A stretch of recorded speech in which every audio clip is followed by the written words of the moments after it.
everybody on this first lecture of Hack Your Career. This will be presented by Ken Lomax, and this is a journey into Azure, so coding, deploying, monitoring, and debugging directly in the cloud. My name is Maciej Ogrodnik, one of the coordinator of Hack Your Career program, and I will be your host today. So, agenda for today. First, there will be a short introduction from my side. Then I will turn over to Ken for the lecture. And at the very end, we will have a Q&A.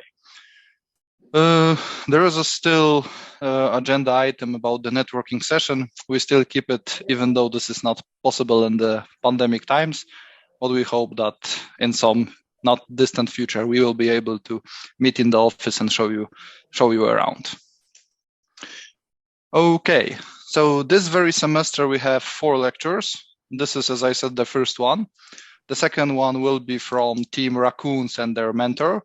They were participants. They were people that were working in our internship during summer, the Team Hack. And they will share the experience they had, what they achieved during this several months of internship. Really interesting if you want to know direct experience from someone who had internship in our company. Then we will have Philip and Martin speaking about Lambda functions and GitOps. And the last one will be from Wojciech regarding working with Kubernetes platform. As usually, we have link to our GitHub as well as to our Facebook. And before I turn over to Ken, I will also say several words about SAP. So SAP Labs Poland is one of 20 strategic centers of SAP Labs networks. From the historic point of view, we started in Gliwice as e-commerce solution mostly, but throughout this year we expanded it to work also on social commerce, on cloud platform, and open source, and many more. We develop in many languages, in Go, Java, Angular, generally cloud native solutions. So yeah, there are a lot of possibilities and new technologies that we use.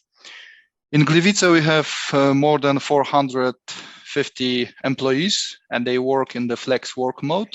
So SAP has now decided that we can actually choose whether we want to work remotely from office or the way it suits us best. In SAP, we have also variety of specializations. So we have, such as myself, the product teams, but also project innovation teams that implement our solution directly to our customers, and also a support team. So this is a full life cycle of application, from the very design till implementation and the support. In SAP, we also strongly believe in education and grow. So we have many online education platforms. We have possibilities to get certification. And since SAP is one of the biggest tech companies in the world, we have more than 100,000 employees. We have actually easy access to experts from all over the world. And also directly on the program, you can also follow us directly on Facebook, also on GitHub. And if you are looking for some job offers, there is also link in here. And that is from my introduction. Would you like to do you have any questions maybe? If no, will stop sharing and over to you, Ken. All right, thank you very much. Let me share my screen.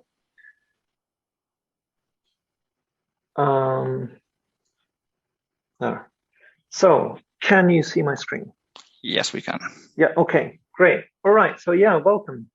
I'm Ken Lomax. I've been at SAP for several years now, in a variety of roles. What I do now chiefly is helping upskill our engineers. And that means I get to play with all the new technologies and put together workshops, hackathons, things like that to help us all upskill. And one of the things I do is create these so-called cloud labs, which are essentially workshops that typically might be 2 or 3 hours long, and then the participants would work along with me. But today, what I'll do is I'll just go through it myself, and sort of watch me go through it, and of course ask questions if you have any on the way. Do my best to answer them. The purpose of this Cloud Lab was to just give people a successful initial journey into Azure, see what it is, what you can do with it.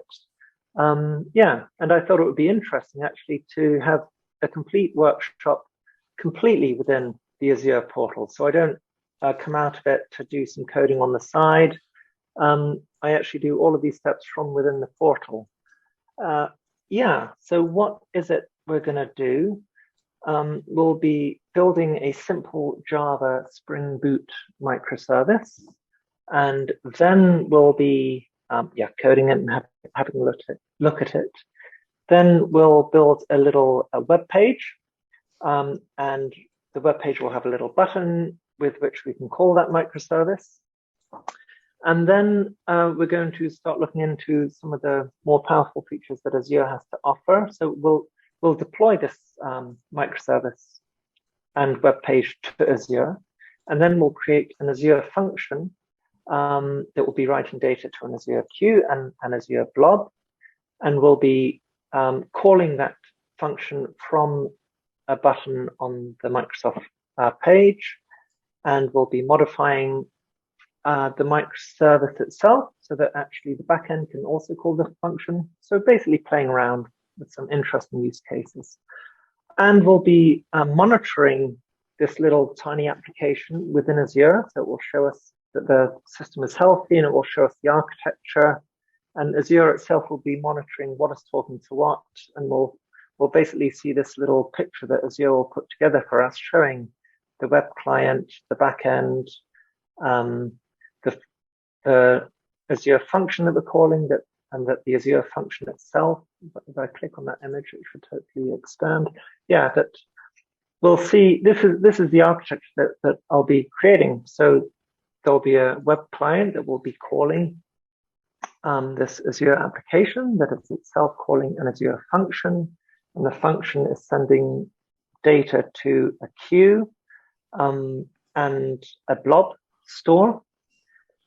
And I'll be introducing some errors, and we'll see how the errors show up on this architectural overview and how you can debug them. So just a few little use cases to give you an experience of what it's like to work through within Azure.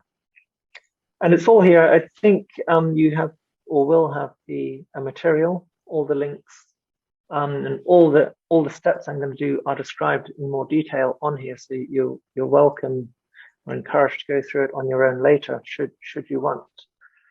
But on the right-hand side here, I've got this Cloud Lab, and on the left-hand side, I've got an Azure portal. And you can actually create an Azure account yourself for free. You get something like 1 month's free usage or 200 euros free usage.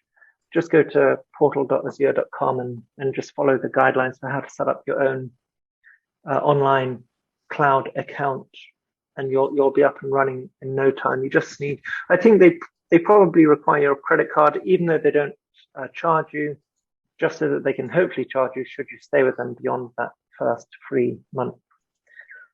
Okay, so I have my Azure portal over here, and we're going to start here with our first step, which is to open up the command line interface in Azure, which we do with this button here. And when I click that, it's going to tell me that it actually hasn't got any storage mounted to back this command line interface, which sort of makes sense. So I would like to create a storage. Rather than creating the default one, I want to be a bit more specific with the names I'm going to use, just because I assume these name settings later on in the tutorial. So I'm going to just use my abbreviation of my name, KLX. So what I'm going to do is I'm going to create a resource group, which is just a sort of grouping for everything we'll be creating in this Cloud Lab will be created within the resource group KLX. And that includes, for now, a storage account called KLX and a file sharing location called KLX. So with those things specified, I can say create that storage. And once it is created, I will have a working command line interface and little area in the cloud that I can play around in. It doesn't take long. Let's scroll down here in the meantime. One thing I have noticed actually when playing around with Azure is that it can slow down in the hour afternoon time, because I think possibly that America has woken up and starting to pound it. But it looks like it's setting up okay. Right, so we now have an Azure Cloud Shell, and if I do a normal thing like ls-a, I'll see a few things, and interestingly, a link called Cloud Drive that links to a place in the cloud that Azure has reserved for me to use. So I'm going to cd into that, cd into the Cloud Drive, because this is where I'm going to start playing around and creating stuff. Now, I just want to introduce something outside of the Azure portal, but I won't use it, called start.spring.io. If you're not familiar with Spring, I encourage you to get familiar with it. So it's a really, really nice framework to code with, and it partners really nicely with Java. So we use a lot of Java in Spring here. And the so-called Spring Initializer is a place where you can very quickly create skeleton Spring applications. What you might typically do is come in here, add various dependencies that you want, and create that application. But I actually said at the beginning that I'm going to do everything within the portal. So rather than creating this sort of basic Spring website from here, I'm going to create it from here using the curl. So I'm actually going to call the website that we just saw, start.spring.io. I'm going to ask it to create a skeleton website called starter.zip that has a couple of important dependencies, and output the result into a local file called Java-SpringBoot 101.zip. Here. So there we go. We have a zip file, and I'm going to unzip that file and cd into it. And you may or may not be familiar with Maven projects, but this is a Maven Spring Java project. That perhaps means something to you. It's a comfortable framework in which to build web applications in Java and Spring using Maven as the build tool. Don't worry if that doesn't mean much to you. It's just Spring Java website that we have here and it's basically an empty template, and we're going to now fill it with some information so it actually does something of interest. Now, you probably are all comfortable working on the command line. I'm not that comfortable, so I'd rather go into this little section here by clicking those brackets. That opens up a more comfortable place to work in. So I'm just scanning around the files in here, which is just a different perspective into the same files here, right? If I ask where I am, I'm in Ken Lomax Cloud Drive, Java-SpringBoot, which is in here. Yeah. So this is just a typical file explorer window or perspective into our cloud drive that's on the bottom. And the first thing I'm going to want to do is explore the code that it's given me that I just created with this curl command that I ran a moment ago, that one. And amongst other things, it's given me a demo application, which isn't doing very much at all at the moment. I'm going to beef it up a bit with this code here. I'll describe a little bit what that's doing. And I'll save it here.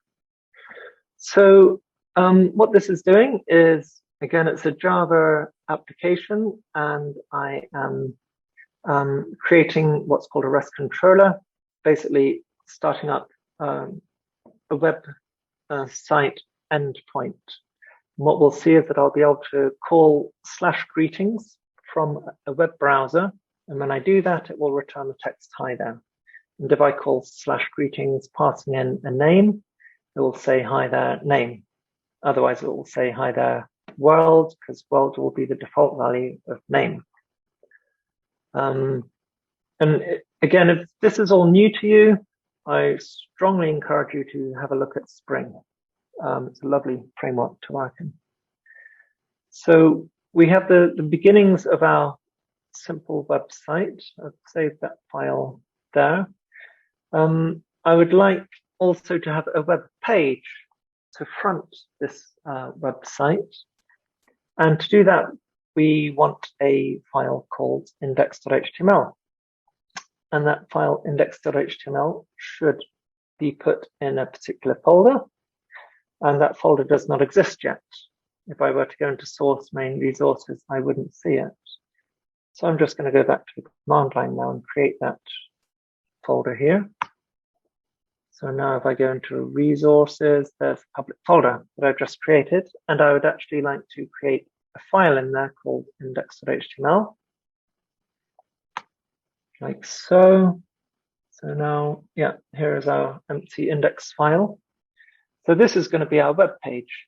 And for now, I'm going to put in some skeleton code. What does this do? Well, it includes a jQuery library. jQuery is useful because it allows you to do concise queries using the $. Format. If you're not familiar with jQuery, go and Google it. It's a really nice library to use. And this is our web page. So what is the web page doing? Well, it's going to have a button called Call My Service. And when that button is clicked, it is going to invoke this function here. Because I've said, hey, when this button is clicked, call this function. And what this function does is it's going to send a GET request to the URL greetings. And it will wait for the response from that web request and then put whatever the response was in this area here. Okay, so it's a bit tangled. But we basically have a button. When that button is pressed, it's going to invoke this JavaScript function. And what this function will do is make a call, a GET call to the URL greetings. And it will wait for the response. Whatever the response is, it will put it inside this div just below the button. And if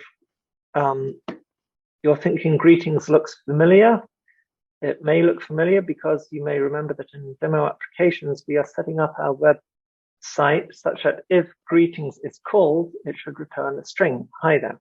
Yeah. So we have the sort of skeleton of a tiny working website. Let's save that.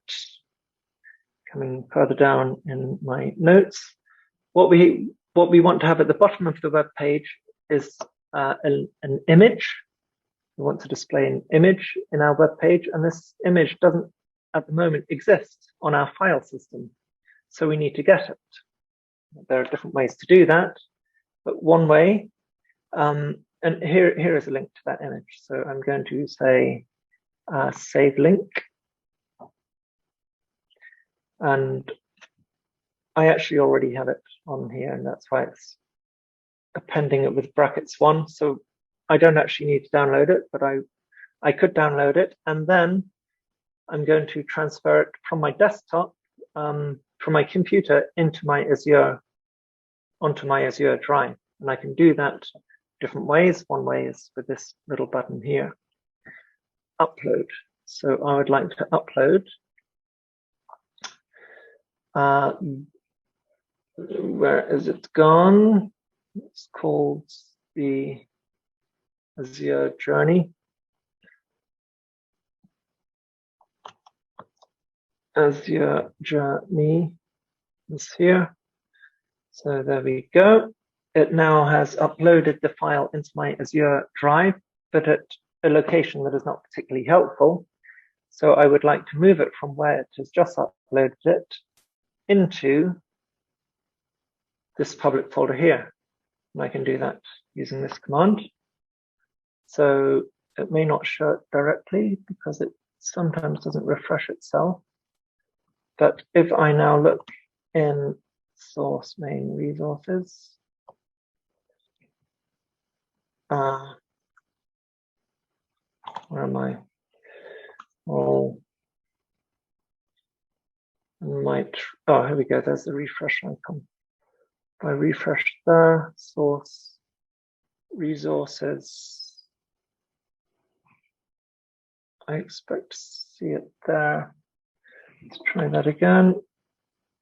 I would like to be sure that this file.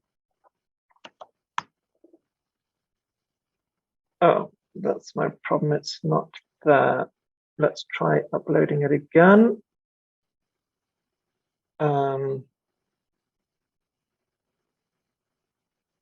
What I'll do is download it again. So let's do that again. Download this JPEG, save link as.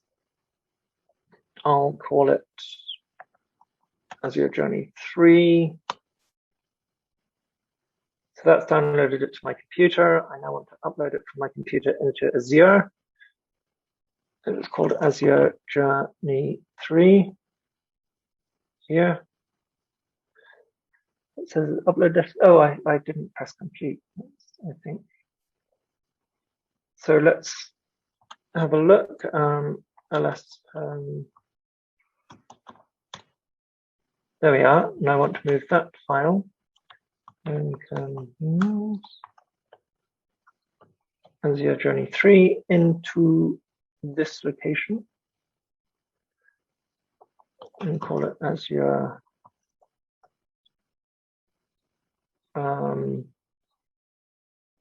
just Azure Journey.jpg.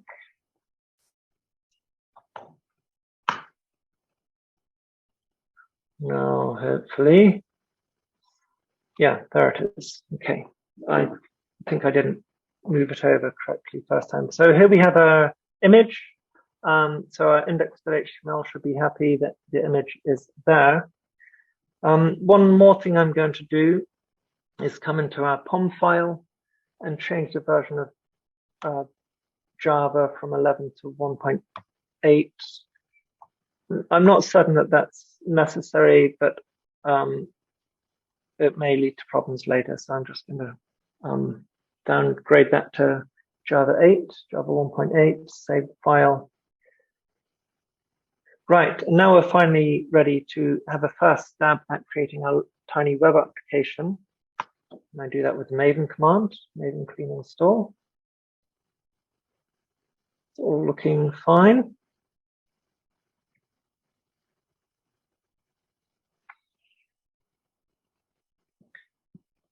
Yeah. And then we can try running it. So it's downloading a lot of stuff there. Running some default tests.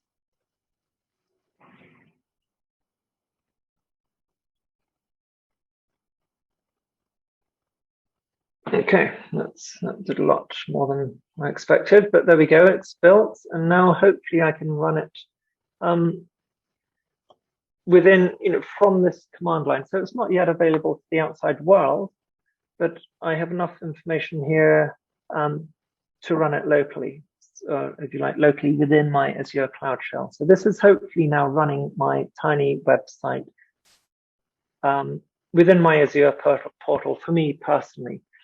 And I would like to have a look at it. So how can I do that? Well, one way is to open up a second Cloud Shell, which I do by clicking that button here. And then I could make a curl request. Now I'm running it on port 9090, and that means to access it from an Azure Cloud Shell, I would need to run that. And that's looking fine. It seems to be working. But of course, I want to, rather than seeing it from the command line, so I'll close this. I want to see it as a web page from within a web browser. And to do that, I can come back up here, click this preview button. I probably I did run this morning, which means for now I should close this port and reopen it. So I'm going to now say configure. I want to go to port 1990, open and browse. Okay, and here is the little website that we just built. If we come back to index.html, we should see a button at the top. There is our button, and we should see an image at the bottom. There is our image. Okay, so this little website seems to be working. And you may remember that if I click the button, it should make a call to greetings, which should return hello. Well, let's have a look what it should return. It should return hi there world. So let's try clicking the button. And then we have hi there world. Okay, so our first test run through this tiny web application seems to be working. All good so far. Okay, but until now, this has been running, if you like, locally for me personally in my Azure portal. It's not available to you or anyone else in the world. I would like to deploy it into what is called the Azure App Service, which opens up all the benefits that Azure has to offer, so security and scalability, etc. There are different ways to do that, but one way is to beef up, to enhance my POM XML. If we look inside this POM XML at the moment, if you're familiar with Maven and Spring, there's not much here. It's just what you would expect to see in a Maven POM XML. Let's come away from that, because what I'm going to do is run a command, not that command, this command. What that will do is add a couple of elements to the POM file that will allow us to easily deploy this into an Azure web application. So let's let that run, and we'll have another look at the POM XML to see what's changed. It's asking me for some input. I would like to run it as a Linux web app using Java 8. Yes. And there we are. Now let's have a look at the POM XML again here. And you may notice that there is some new stuff here that wasn't here before. Like, yeah, all of this is new. And this is essentially extra material that Azure can use to push our little microservice into the Azure web app. Azure App Service. It will make a bit more sense when you see it in action. There are a couple of default values here that I want to rename. One is the resource group and one is the app name. Just to make it clearer, because I would like it to push this web application into resource group KLX that you might remember I created at the beginning, and I would like it to be named KLX Web App. So let's save that. And now with this newly enhanced pom.xml, if I now again run Maven clean install to make sure everything's up to date, there's now a new target called Azure Web App Deploy, which I'm going to call. And what that will do is deploy this little microservice into an Azure Web App. So we will then see our web app up here in the top section, which we haven't seen yet, right? We've seen it in these two sections, but we haven't really seen it in the Azure portal itself. Okay, so that's built, and I'm now going to ask Azure to deploy this microservice as an Azure web app. Let's go into the resource. If ever you're lost within your Azure portal, it's a good idea, of course, to go home, click the home button, and then click resource groups, because resource groups are the biggest, if you like, collection of things. And the resource group we're interested in today is KLX. So let's go into KLX. And at the moment, there probably is not very much, but in a few seconds, we will see a new entry called web app, or of type web app. Need to wait for it to deploy. You can see what it's doing. It's creating the web app. and it will now deploy it.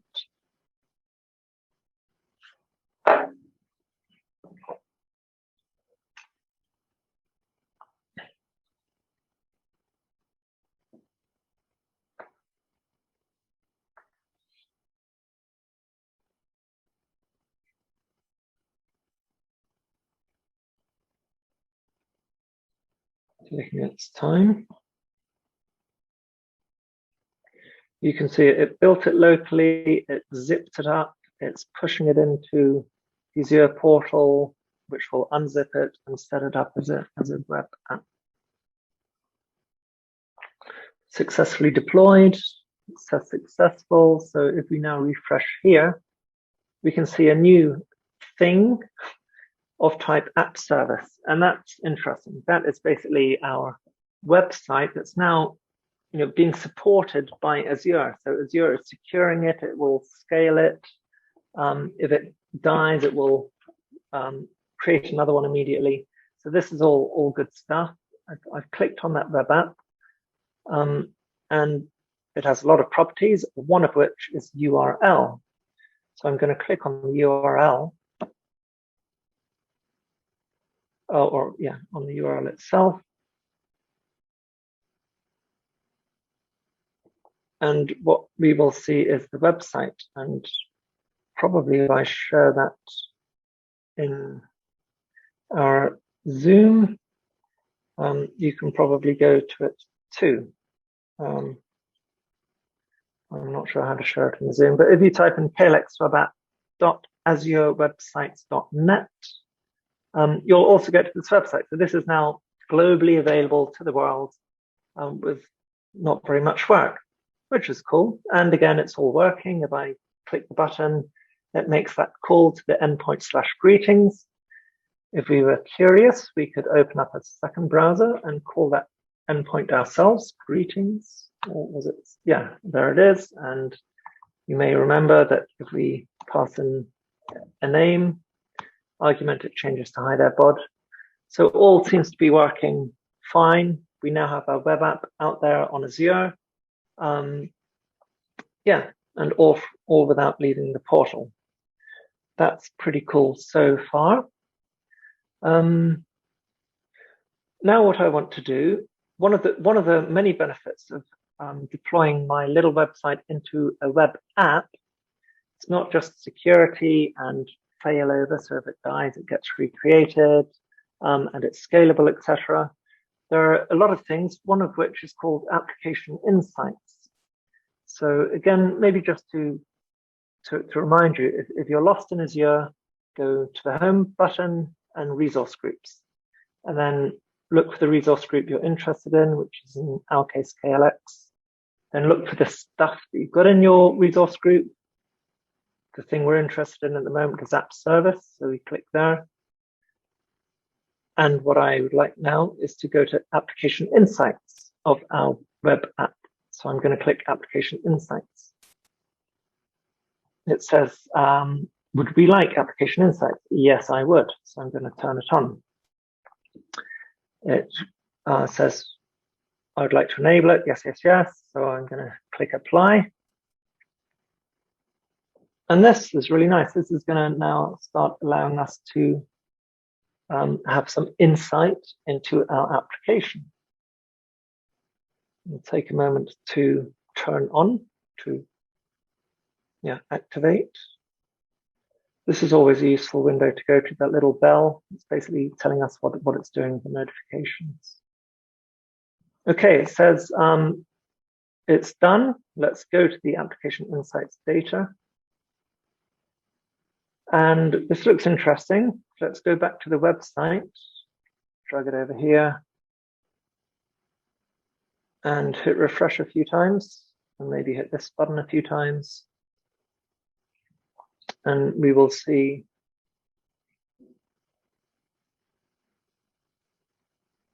maybe it seems to be a bit slow at the moment, but these graphs will start to wake up and show that it's doing something. But yeah, it takes a few seconds to initially start. So that there we go. We can see stuff is happening. And this is some rudimentary insight into our web app, right? Using this so-called live metrics. Now that I've enabled application insights, I have a link called live metrics. And when I click that, it shows me that the website is up and happy. So that's cool. Let's come further down. At the moment, these graphs are showing activity on the back end of this website. So whenever, things are called on the back end here, ultimately, when activity is happening on the back side of the web service, we see movements on these graphs. What it is not at the moment doing is looking at any activity on the front page, this web page itself. And I would like application insights into the health of the front web page itself. And to do that, you need to beef up or enhance your web page a little bit. So let's go to the web page, which at the moment is just that. What I need to do is add some script. I didn't mention it at the beginning, but in these Cloud Labs, I always have further material on the right-hand side. And I think you'll have this yourselves. So if you follow links on the right-hand side, it will explain what this is all about and why we need to add this script here. But essentially, I'm going to add some new functionality to this web page. The one thing it requires is the instrumentation key. Well, what is that? Let's go back to the application insights, which is here. Various bits of information here, including the instrumentation key. I'll copy that. It's a unique identifier that allows this application insights to be connected to our web page. So I'm going to save that. And I, once again, need to come back here and build it because I've changed my application. So Maven Clean install.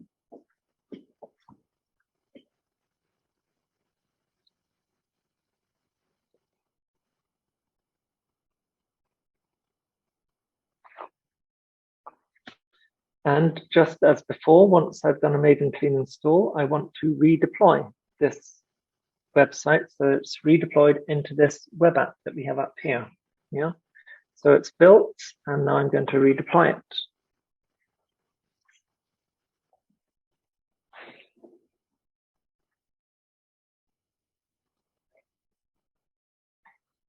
So that takes a second to do. If we come back to the website itself, which is here, I'll bring that over here. I haven't got that larger screen, so a bit short on screen space. So this is our web app. This is the old version, if you like, because it's not yet deployed the new version. The new version is still being deployed. What I can do is go into the development mode here, where I see more information. And I can see that this is still the old page because it's not yet got this new script block in there. So we've got to wait for that to deploy. I went through this morning and Azure was more responsive. It's interesting how it tends to slow down at some points of the day.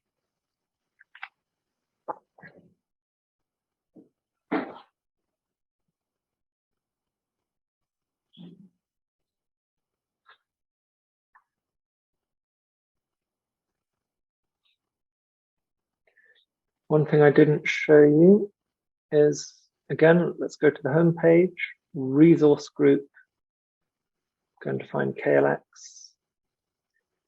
and the web application. What we looked at a moment ago was the application insights. What there is also, it really is taking its time. There's something called an application map.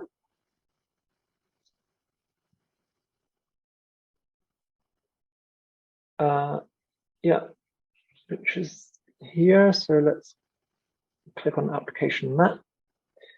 There's not much here at the moment. In fact, it's only going to show us the one node, this web application.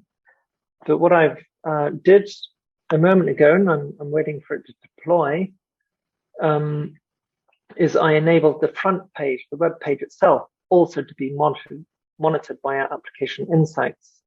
So what we'll see once this is deployed, and we go back to the web site and refresh it a few times, is two nodes. We will then see the client and the backend and a line connecting them. So we will see this and this. And that's possible because we've deployed our website into this Azure web app.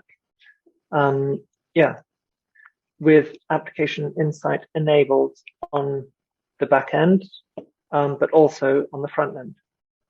That's interesting. So we have a network problem at the moment. So before I try to deploy it again, what can be helpful? Wow, it's being really funky now. Let's open up this again. What can be helpful is to make it very clear what version we're using. So I'm going to add a V1 in the web page. So if we see V1 in our button, I know that it is the version with this extra script. So once more, I'm going to clean install, and I'll try to deploy again. Hopefully it will deploy again successfully this time. In the last attempt, it had some network timeout, which is quite unusual, to be honest.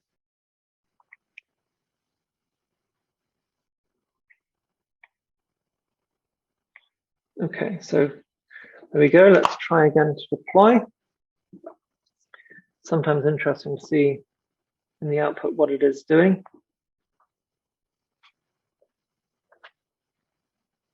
It's updating our app service, and it will, again, once it has created it, it will zip it up. And yeah, there we go, deploying the zip package, hopefully successfully, and then it will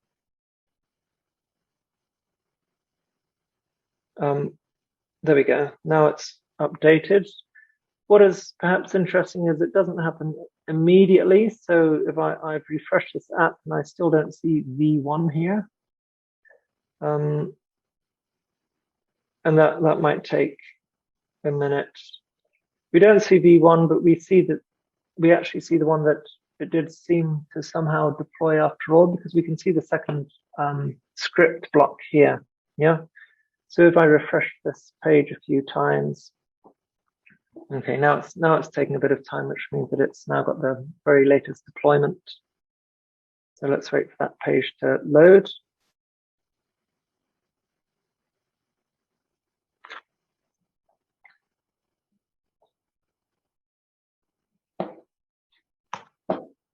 Come on.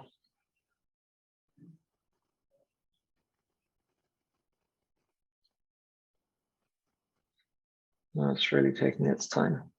If we, there we go. So here's the new deployment with the V1, yeah, in the button that I just added here. So I know this is the latest version. I can refresh this a couple of times, click that button a couple of times just to give it some activity. And now if we go back to our application insights, scroll down here.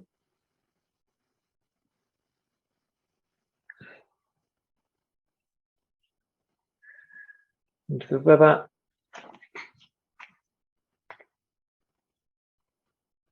Application map.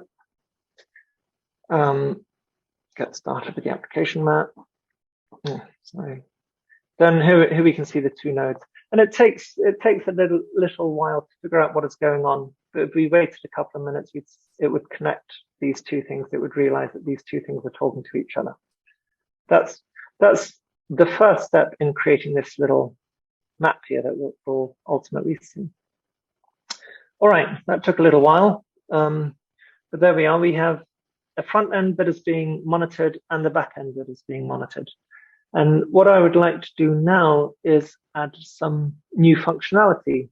And one way to add some new functionality would be to go back into the Java code and write some new Java code. But another way to do it is to create some Azure functions. And to do that, what we want to do is, this web page is being a bit annoying at the moment, but we want to go to, we want to create a function. I'm going to click create a resource. I'd like to create a function. Function app, create. And I want to be sure that I'm creating in the right place. I want to create it in resource group KLX, where the website is. And I want to call it this. So let's give it that name. The runtime stack is Node.js. I want to use this version, and I want to use the same location, which is West Europe. Yeah. Then let's go to the next tab. So when you're creating these resources, sometimes it's more than one page of information you need to supply. And it basically guides you through supplying that information. So I've supplied the first tab of information, basics. Now I'm going to go to the hosting tab, excuse me, where I need to select the same storage account that we've been working with. I would like it to create a Windows function, not a Linux function. The plan is fine. And then we want to go to monitoring, and I want to select the web app. So it's got the same, it's using the same application insights environment as is being used for the web app. And then I think we're fine. Then I think we're done. We can say review that. Does it look good? Yes, it does. So create. What that is going to do now is create a function app, which is an application that supports functions. It allows us to write functions in there. So that deployment is underway.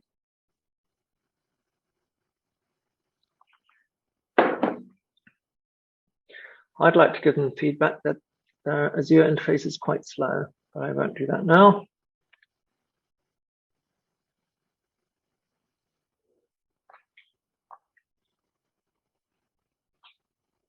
Once it has created this function app, I can then start creating web functions. And this is where you can really very quickly expand the capabilities of your web application, because you're not just limited to writing your own functions. All of a sudden you're able to use all of the functions that Azure has available to you. Yeah.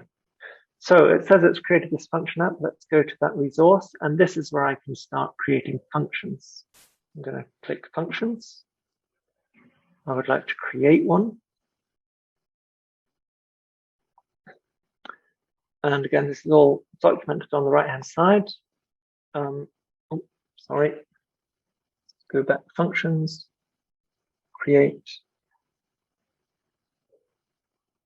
I would like to create one of type HTTP trigger. I would like it to be triggered by an HTTP call. There are all, and this is really interesting. We're going to be creating a queue and a blob storage, and we're going to be writing files to the queue and the blob storage, just as an interesting sample, that's all.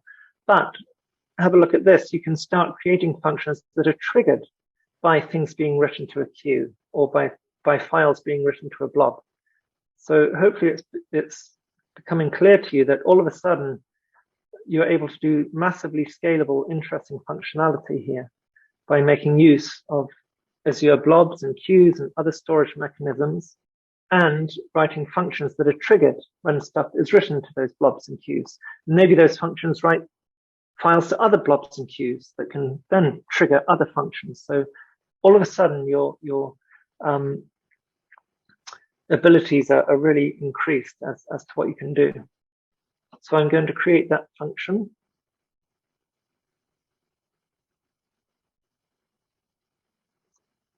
Creating function.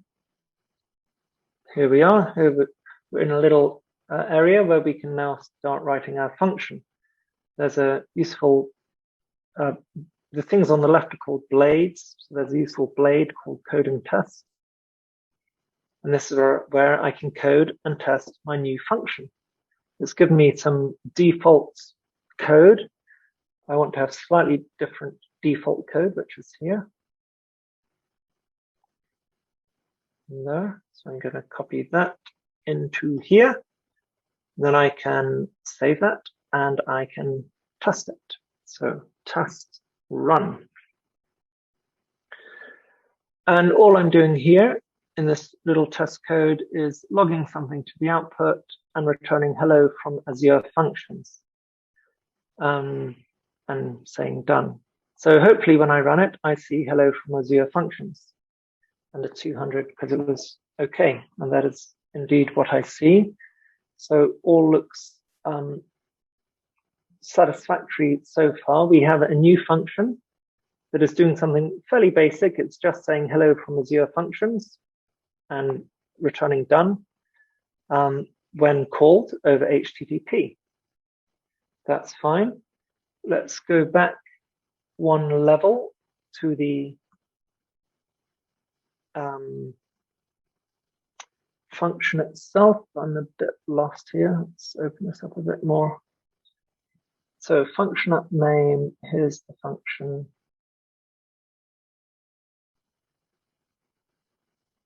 Yeah, and there's a button here called get function URL.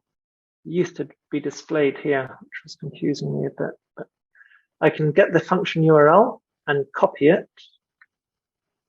So that is, if you like, the endpoint of this function.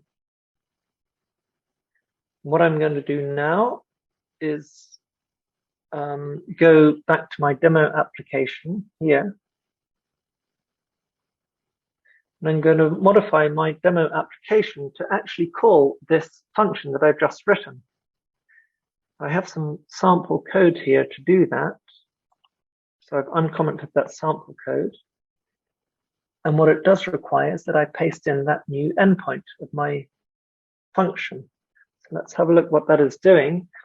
Instead of returning hi there, it is now going to call the function URL, right?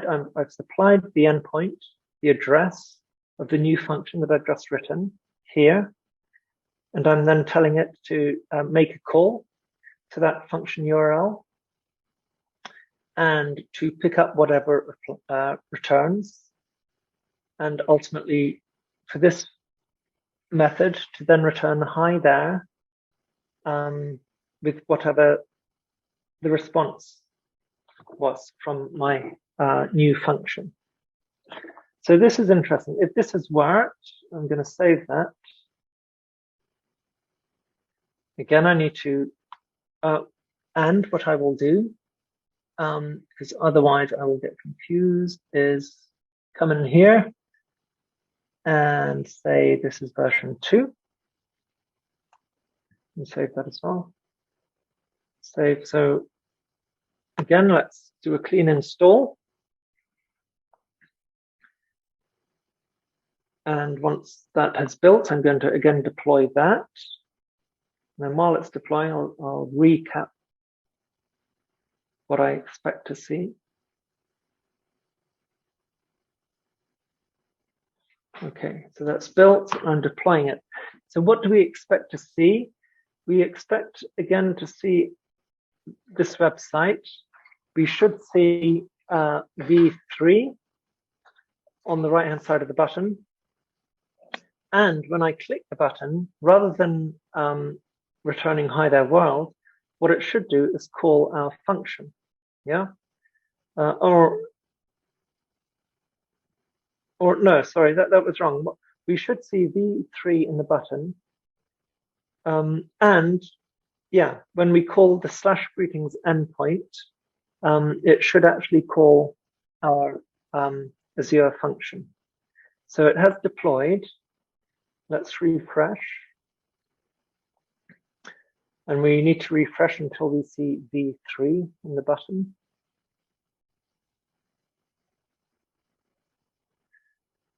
This is important because otherwise it's not clear, has it got my latest version or not? But we can see that it still says v1, so that is not the latest version. And I recognize that now that it's taking a bit longer to load, it is going to load the latest version. It looks like I wrote v2, but what is important is that we no longer see v1.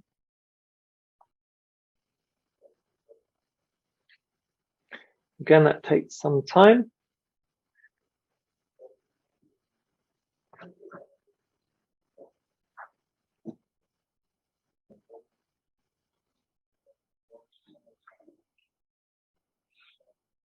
Okay, so now if I click this button a few times and I refresh the page a few times, just to generate traffic for our application insights to monitor, what we can see is it's now saying, hi there, world function, hi there, world function response, hello from Azure Functions. And this is because it is now calling this function that we just wrote. Yeah, if I go into this function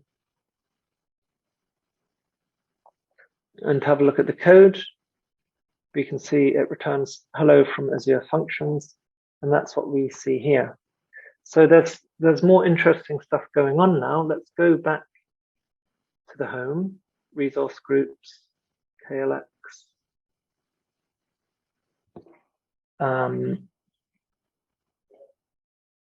application insights, application map. And we can see it's still trying to figure out what is going on, but it's figured out that there's a function somewhere, there's a web app, and there's a client. So it hasn't yet connected all the dots, but it can see that more is going on. We can give it time to figure that out, and in the meantime, go a bit further.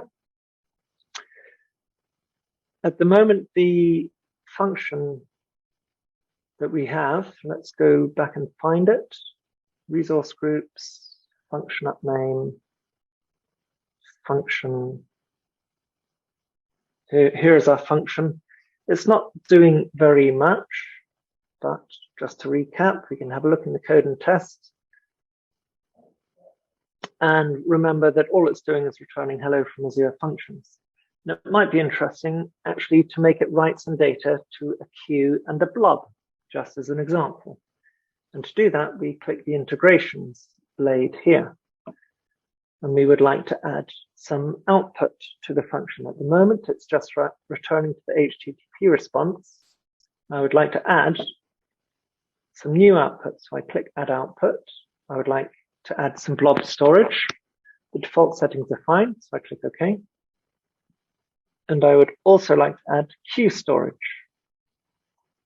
Add output queue. And again, the default settings are fine. So the function is now capable of writing stuff, not just to the HTTP response, but also to a new blob storage and a new queue storage that Azure will create for me. But to do that, I need to modify the code a bit. Let's go back to the code. And I conveniently had some code in here that I can now uncomment.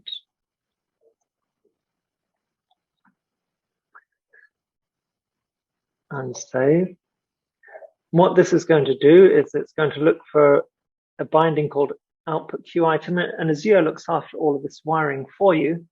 But because I've said, hey, I want to output stuff to a queue, and by default, I know it's called output queue item, and I know by default that the new output blob is called output blob. This will just work, which is nice. So if we go to test run, and we run this, maybe we run it a couple of times. we can see it's still returning that hello from Azure Functions, which we expect, but we also expect it to have written some data to a queue and a blob somewhere. And we need to go and find that. Let's go and find that queue and blob. I need to, I'm trying to pull this menu a bit to the, here we go.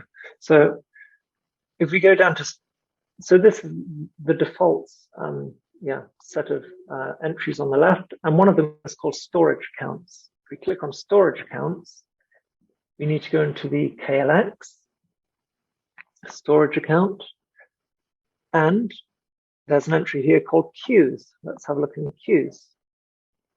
Here's our new queue that Azure created for us. If we go into the queue, here are the 3 new entries that it wrote to this queue. And again, this is really powerful because you can now start creating functions that respond, that get triggered by material being written to a queue. And this is massively scalable. I don't do that in this example, but hopefully it gives you some ideas about what you can do.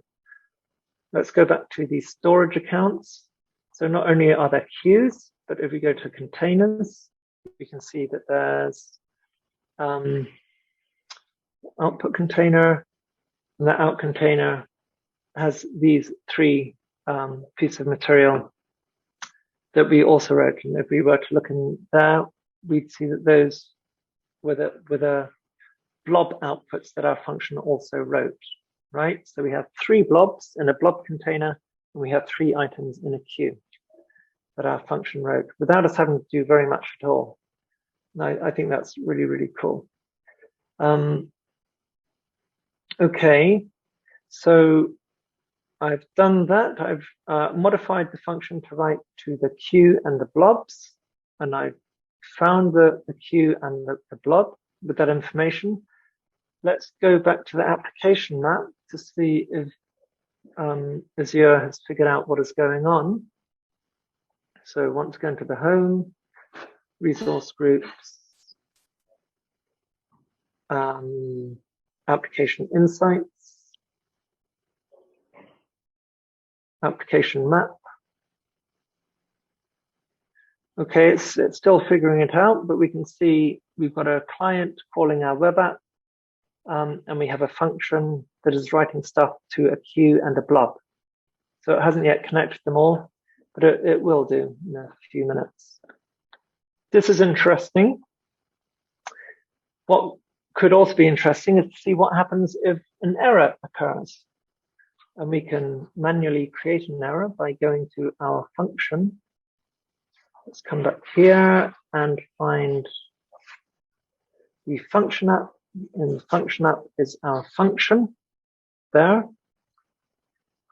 And I go to the code of the function, and I'm going to modify it to throw an error, right? So now when this function is invoked, it throws an error.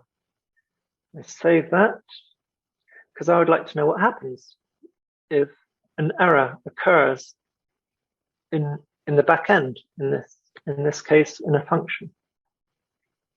So I don't need to redeploy this time because this is all, live on Azure. I just need to go back to the website here and invoke that function. And now we can see, right, that an error has been thrown. And if I come down here, I can see that there's an error, there's trouble, right? And these are not nice to see. If you're working in DevOps or an error occurs on whatever Saturday night, you need to be able to debug it quickly. So here we have an example of an error occurring. The user sees this, thinks, what on earth is this? And maybe if they're a bit techy, they open up their developer window and they see that, yeah, there's a problem going on. And we as developers need to be informed about this pretty quickly. Let's go back to the application insights to see what is going on there. Application map. And it hasn't yet caught up, but what we'll see soon is this will start to turn red. There we go, because it started to see that there's a problem. And you won't be surprised to hear that you can configure this such that if there are problems, you get emailed or telephoned or whatever. And ultimately you would come here to the application map and it would show you pretty clearly where the problem is. Let's click on the red area. It even gives us suggestions, investigate failures. And if we were to drill down into this, we would be able to find the location of our problem, right? So it's a really nice, overview that will show you. And of course, in a realistic scenario, you'd have a much more complex map of nodes, of things happening, and it shows you exactly which node is problematic, and you can drill down into it to find the problem. Let's go back to our function. Function, code, and come back here.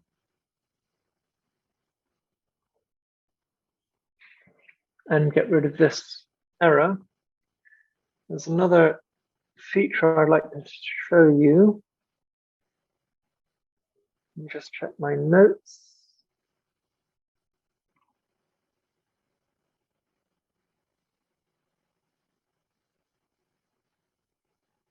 Yeah, at the moment, I have called this a new function that I wrote from the back end, right? I called the function from my demo application. And that was okay. That's, if you like, secure. It's Azure knows that it's me calling my function. But what were to happen if, for example, I tried calling this function directly from the web page, and therefore theoretically from any web page? Well, hopefully Azure prevents that. And let's try it out. Let's see what happens. I'm going to go back to the web page. Well, first of all, I'll copy this URL. So this is the function URL that I have currently been calling from the back end, from within my own web service. And I'm going to call it now from the front end. Let's come down here. So this time, instead of calling the greetings endpoint, I'm going to try calling the function directly. Just because I'm sort of curious. I'd like to see, does Azure prevent this happening? Because if I can do this on my web page, then you could do it on your own web page, on your own website. And Azure should hopefully prevent people by default calling this function from their own website. That would be interesting to see what happens. So this time I have made a change to my own web service, so I do need to recompile it. I think you've added an additional quote. Yeah, quote. Yeah. Ah, very good. Well done. Thank you. So save. Well spotted. So I'll stop that and recompile. Right.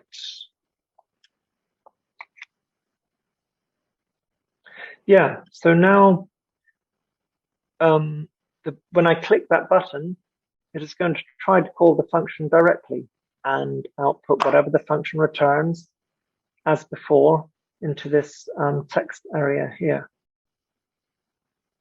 So it's built. Let's deploy it.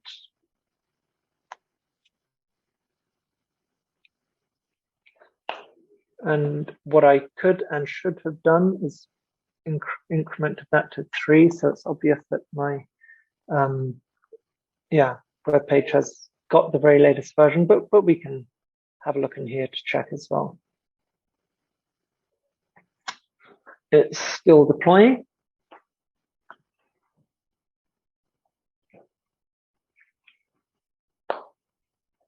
I think this is all rather cool because this is all being done from within the Azure portal.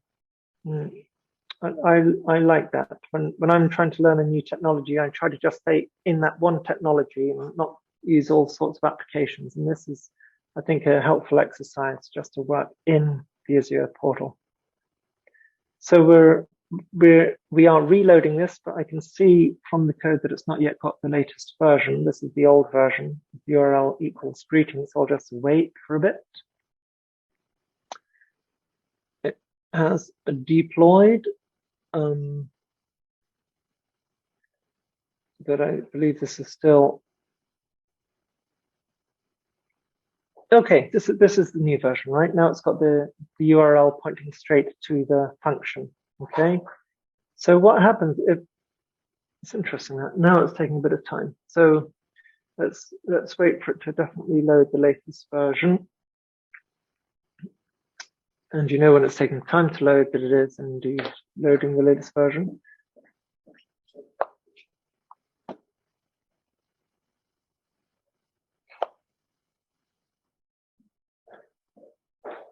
Come on.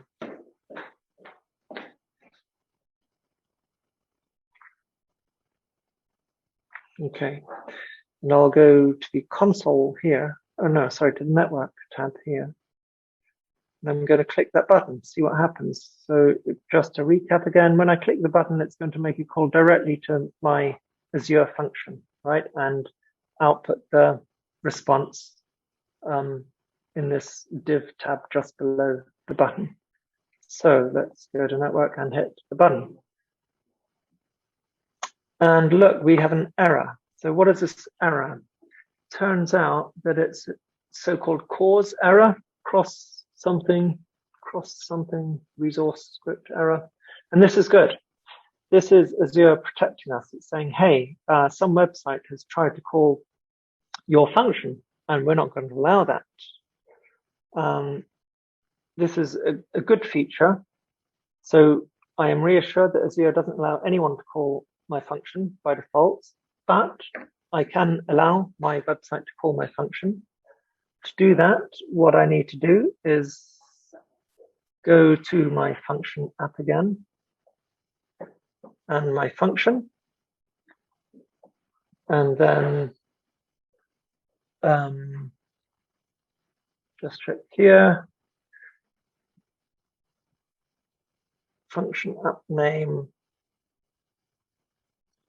There's a blade here called CORS, C-O-R-S. That's a cross-origin resource sharing. That's what it stands for. And what I need to tell Azure is that, hey, I would like this website, i.e. my website, to be allowed to call this function. So I add my website here. These are the allowed origins that are allowed to call my functions in this function app. And I'll save that.